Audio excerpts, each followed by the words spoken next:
माताएं हैं, मैं उनके चरणों में सादर उनको प्रणाम करूंगा और उस माँ को प्रणाम करूंगा कि वो 84 साल की बूढ़ी माँ जिसका बेटा देश के खातिर शहीद हो जाता है, लेकिन वो माँ आज भी अपना फर्ज निभाने के लिए यहां पर आ रही है। और वो मेरे बैठे बुजुर्ग जिनकी अभी घुटने की सर्जरी हुई है और वो यहां पर अपने दोनों हाथ में एक तरफ अपने बेटे को और एक तरफ अपनी पोती को लेकर आ रहे हैं और दिखा रहे हैं कि बेटा ये देश के हिंदुस्तान की खूबसूरती है और ये देश का हिंदुस्तान है। और जब बात हमारे हक की हो, हमारे अधिकार की हो और हमारी मिट्टी की हो तो हमें किस तरीके से जंग लड़नी चाहिए, ये हमें यहां आकर सिखा रहे हैं। और आज जो देश की सरकारों ने यहां देश के किसानों को सड़क पर लाके खड़ा कर दिया है, तो मैं उनको बस यही बताना चाहता हूं कि अगर इस देश के अंदर इस देश का किसान नहीं रहेगा तो बिना किसी बाढ़ के, बिना किसी सुनामी के और बिना किसी प्राकृतिक आपदा के देश के अंदर भूखमरी छा जाएगी, देश भूख से ग्रस्त हो जाएगा। और देश की सरकारें जो कहती हैं कि ये पाकिस्तानी हैं, ये खालिस्तानी हैं, ये आतंकवादी हैं, तो मैं उनसे कहना चाहता हूं कि आप देश के किसान को उस दिन खालिस्तानी, पाकिस्तानी या आतंकवादी कहिएगा जिस दिन आपके पास इतनी टेक्नोलॉजी आ जाए कि आप कंप्यूटर से बैठे बैठे गन्ना उगा सकें, कंप्यूटर से बैठे बैठे ज्वार उगा सकें, मक्का उगा सकें या बाजरा उगा सकें। उसके लिए सुबह 4 बजे उठ के खेत में जाना होता है। जब प्रधानमंत्री मोदी अपने मखमली कंबल और बिस्तर को नहीं छोड़ते, उस समय ठंड के अंदर देश का किसान सुबह 4 बजे उठकर खेत में जाता है और कश्मीर से कन्याकुमारी तक देश के तमाम लोगों के पेट भरने का काम करता है। और आज ये दिन इतिहास में काले अक्षरों से लिखे जाएंगे कि आज देश की सरकारें उन लोगों से तिरंगे का प्रमाण मांग रही हैं कि जिनके बेटे खुद तिरंगे में लिपट कर आते हैं। और जब इनके बेटे तिरंगे में लिपट के आते हैं ना, तो इनके पिताएं जो हैं वो आंसू नहीं बहाया करते, बल्कि छाती चौड़ी करके कहते हैं कि मेरा बेटा देश के खातिर शहीद हुआ और मुझे गर्व है अपने बेटे के ऊपर। और आज ये जो सेलिब्रिटी जो बोल रहे हैं, एक तो होते हैं सेलिब्रिटी जो सी वाले होते हैं, ये एस वाले हैं, सेल वाले सेलिब्रिटी, समझ रहे हैं आप। यहां बहुत सारे लोग बैठे हैं, हजारों की तादाद में, लाखों की तादाद में। मुझे तो आज तक कोई नहीं मिला। अगर आपको कोई भाई पता हो तो आप बीच में से खड़े होकर मुझे उसका नाम बताइए।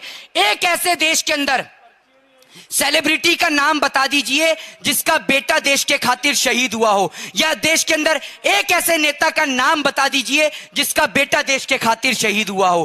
कोई नहीं है ऐसा देश के अंदर, समझ रहे हैं। देश में आजादी सभी को चाहिए, लेकिन लोग सोचते हैं कि भगत सिंह कौन बने और किसका बेटा बने, ये सोचिए आप देश के अंदर। और प्रधानमंत्री मोदी जी को कहना चाहूंगा कि अगर आप जनरल डायर है ना, तो हम भी जलियांवाला बाग हैं। चलाइए जितनी गोलियां आपको चलानी है, यहां पर एक नहीं 1 लाख सीने, 1 करोड़ सीने तैनात हैं। और आप और हम सब बात करते हैं देश के अंदर राजगुरु सुखदेव और भगत सिंह की। लोग भगत सिंह की बहुत सारी बातें कहते हैं, कहानियां पढ़ते हैं, लेकिन आप सब लोग भगत सिंह के बारे में शायद जानते ना हो। भगत सिंह अपने घर को छोड़कर चले जाते हैं, और भगत सिंह अपने घर को इसलिए छोड़कर जाते हैं, उनकी दादी उनकी शादी की बात चला रही होती हैं। तो भगत सिंह की उनकी दादी के आगे एक बात नहीं चलती है, जिस कारण भगत सिंह अपने घर को छोड़कर चले जाते हैं और पिता को लेटर लिख के जाते हैं। और उस लेटर में लिखते हैं कि पिताजी मैं आपसे क्षमा मांगना चाहता हूं कि मैं घर को छोड़कर जा रहा हूं, और वो मैं इसलिए जा रहा हूं ताकि मैं अपने देश के लिए अपने देश को आजादी दिला सकूं। और उस दिन का दिन था और देश की आजादी का दिन था और देश की भगत सिंह की फांसी का दिन था। भगत सिंह कभी अपने घर पे लौटकर नहीं आए। तो आप और हम देश के अंदर आज अगर यहां पर बैठ के बोल रहे हैं ना, और मीडिया के लिए कहना चाहूंगा कि जितना बरेली के बाजार का झुमका नहीं गिरा, उतना मोदी सरकार के राज में मीडिया का स्तर गिर चुका है।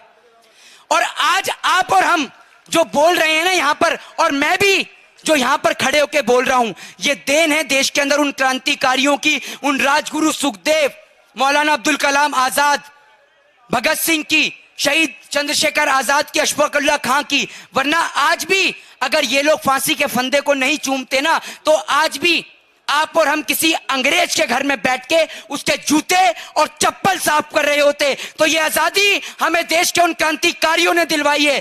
तो फैसला आपको और हमें करना है, क्योंकि अगर किसान इस देश की नींव है तो जवान इस देश की छत है, और हमें छत और नींव दोनों मजबूत चाहिए। ना हमें सरहद पे जवान की शहादत चाहिए, ना खेत के अंदर किसान की आत्महत्या चाहिए। हमें दोनों पे ही रोक और पाबंदी चाहिए। तो सोचना आपको और हमें है, या तो देश को दोबारा से गुलामी की तादाद पे ले जाएं, या फिर ऐसे लोग जो रहते इस देश में हैं, खाते इस देश का हैं, लेकिन पसंद उन्हें पाकिस्तान की बिरयानी आती है, ऐसे लोगों को चुनना है। तो फैसला आपके और हमारे हाथ में है। और देश के अंदर जो लोग कहते हैं ना कि यहां पर तो बैठने की संख्या बहुत कम है, तो भाई आपको भी मौका है, एक बार आकर तो देखिए। ये देश का किसान है, और ये आंखें आंसू आ जाता है कि हमारे होते हुए जो हमारे बड़े बुजुर्ग, हमारी माताएं बहनें, जिन्हें घर में होना चाहिए, अपने बच्चों को सिखाया जाना चाहिए, पढ़ाया जाना चाहिए, वो आज भी आपको और हमें सिखा रही हैं यहां आके कि कैसे हमने इस देश को आजाद कराया अंग्रेजों के जंगल से।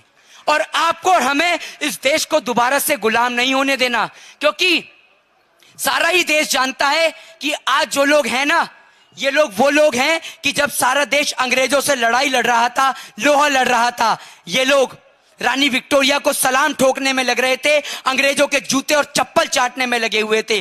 तभी तो 80,000 स्वतंत्रता सेनानियों में से सिर्फ एकमात्र सावरकर था जिसने माफीनामा लिखा।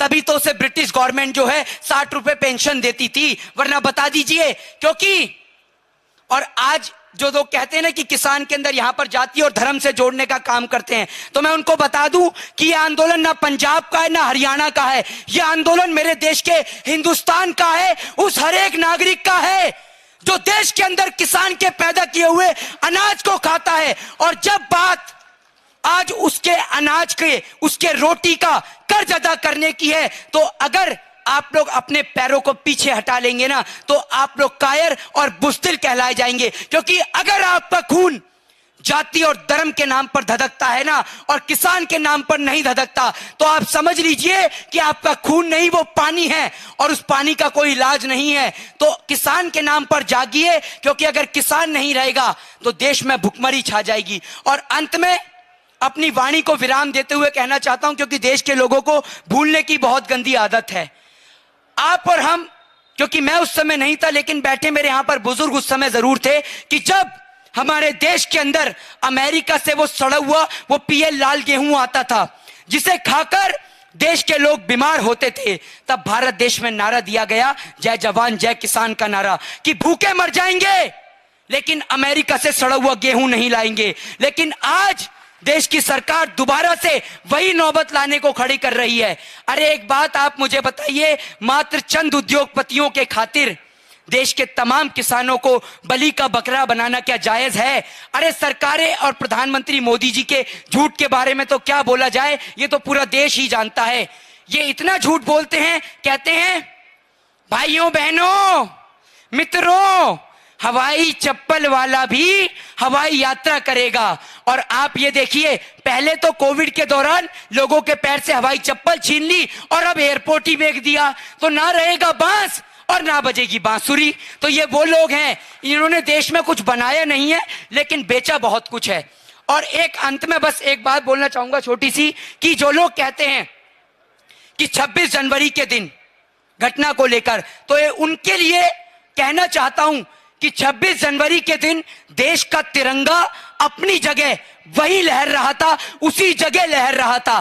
तिरंगे को इस देश के अंदर ना कभी आंच आ सकती थी, ना है और ना आएगी। और जिस दिन तिरंगे को आंच आएगी, हम लोग भारत देश के नागरिक अपना गर्दन कटवा सकते हैं, लेकिन तिरंगे को आंच नहीं आने दे सकते। और ये वही माएं हैं जो अपने सीने पे पत्थर रखकर बेटों को सरहद की हिफाजत करने के लिए भेजती हैं। किसी नेता के अंदर इतना दम नहीं, उस नेता के अंदर इतना दम नहीं है कि अपने बेटे को सरहद की हिफाजत करने के लिए भेज सके। पढ़ने के लिए विदेश जरूर भेज सकता है, लेकिन सरहद की हिफाजत करने के लिए सरहद पे नहीं भेज सकता। तो एक बार आप लोगों को दिल से सैल्यूट है। जय हिंद, जय भारत, वंदे मातरम। वाहेगुरु जी दा खालसा, वाहेगुरु जी दी फतेह। जो बोले सो निहाल। जय जवान, जय जवान। इनकलाब, इनकलाब, एक छोटी सी बात इनकलाब से बोलूंगा अंत में कि इनकलाब की अगर आप और हम बात करते हैं तो आप जानते हैं इनकलाब का नारा किसने दिया?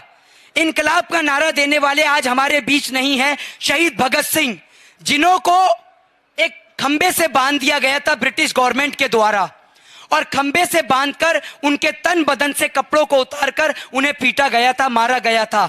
और भगत सिंह को जब खोला जाता है तो भगत सिंह बोलते हैं इनकलाब जिंदाबाद, इनकलाब।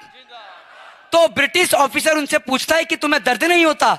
तो भगत सिंह कहते हैं कि मुझे दर्द नहीं होता, मुझे दर्द जब होता है कि जब आप मेरे देश के लोगों को प्रताड़ित करते हैं, उन्हें शोषित करते हैं। तो देख लीजिए आप लोग, उस मां के रक्त को, उस देश के आजाद के वीर के रक्त को हमें व्यर्थ नहीं जाने देना है, और देश के किसान को, आपको और हमें हर तरीके से समर्थन देना है। जय जवान, जय जवान, वंदे मातरम। शुक्रिया।